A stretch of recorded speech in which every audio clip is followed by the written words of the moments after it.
Хата, як большасць хат у нашых больш-менш багатых вёсках, мела дзве палавіны. Заднюю, у якой ледзьні палову займала руская печ, і пярэднюю, светлую. Гэтая прасторная святліца з мноствам фікусаў, аганькоў, руж, пальмаў, якімі былі застаўлены ўсе вокны і палавіна падлогі, і была кватэрай Сашы.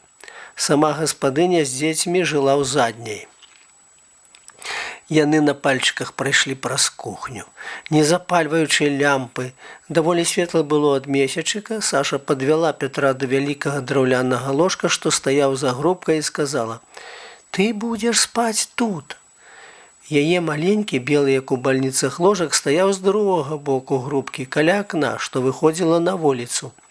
Пятро хутка раздзеўся, нырнуў пад свежую, крыху вільготную прасціну, якая прыемна пахла мылам, балотнай вадой, нейкімі лекамі, і, стаіўшы дыханне, слухаў, як за грубкай раздзявалася Саша. Якое гэта непаўторнае, ні з чым не параўнанае адчуванне. Упершыню чуць, як за 3 крокі ад цябе ў адным пакоі раздзяецца дзяўчына, якая здаецца для цябе, закаханага, прыгажэйшых за ўсіх на свеце, якая стала для цябе самай любай і дарагой. Ты ўяўляеш яе ў адной кашулі, і гэта чысцейшыя ўяўленні, уласцівыя юнацтву. У іх няма і кроплі непрыстойнасці.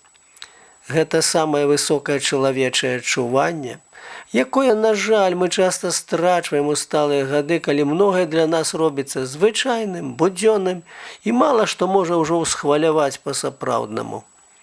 Сэрца ў Пятра спачатку быццам спынілася на міг, а потым пачало біцца радасна трывожна, як заўсёды, перад невядомай таемнічай, але адчуваем мы, вялікай падзеяй у жыцці. Саша лягла. Пятро зноў замёр у чаканні гэтага невядомага. Яна спытала: «Ты не спіш яшчэ?» І ўздыхнула, а праз хвіліну пажадала: «Добрай ночы». Ён адказаў: «Добрай ночы».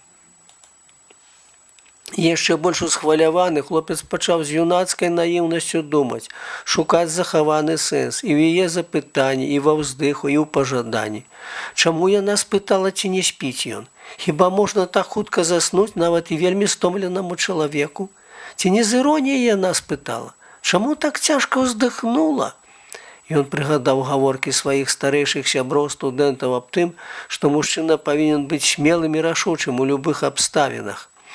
Але іх рашучасць у адносінах да дзяўчат заўсёды абурала Пятра. Гэта было нешта іншае, як нахабства. Ён ніколі не быў нахабным, а Саша для яго была святое. Сашы ён баяўся сказаць нявінны жарт, параіць пачытаць кніжку, у якой закраналіся такія вось пытанні.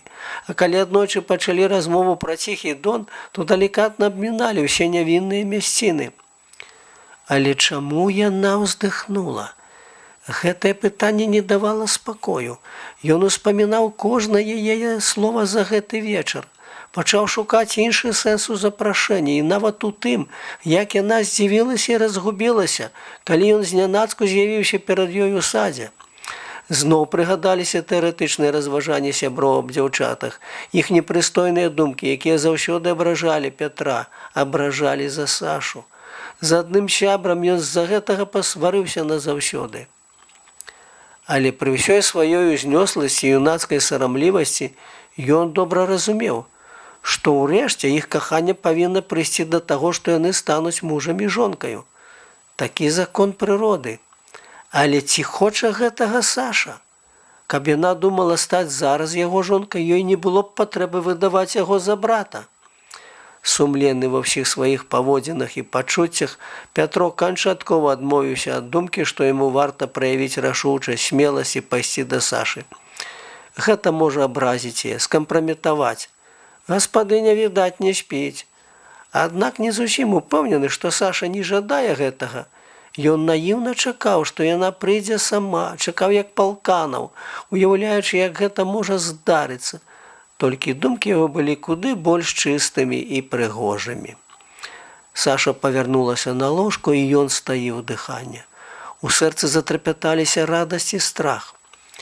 Не, зноў цішыня. А час ляціць. Карацейшыя сталі на падлозе цені ад кветак, што стаялі на вокнах. Ужо даўно праспявалі першыя пеўні. За сцяной з прасонку нешта выгукнуў сын гаспадыні, мабыць, і ў сне ганяў кароў. Пятро ўрэшце не вытрымаў і шэптам паклікаў: «Саша!» Яна не адказала. «Сашок!» Ён, стаіўшы дыханне, падняўся і глянуў з-за грубкі. Святло месячыка падала на яе твар, на рассыпаныя па падушцы залатыя валасы. Саша спакойна спала. Яму стала сорамна за свае думкі, і ён хуценька вярнуўся на свой ложак. Саша разбудзіла яго раніцой даволі позна. «Ох, і Соня ж, прачынайся!» Смяялася яна, тузаючы як малога за нос. Пятро расплюшчыў вочы, глянуў і анямеў ад захаплення.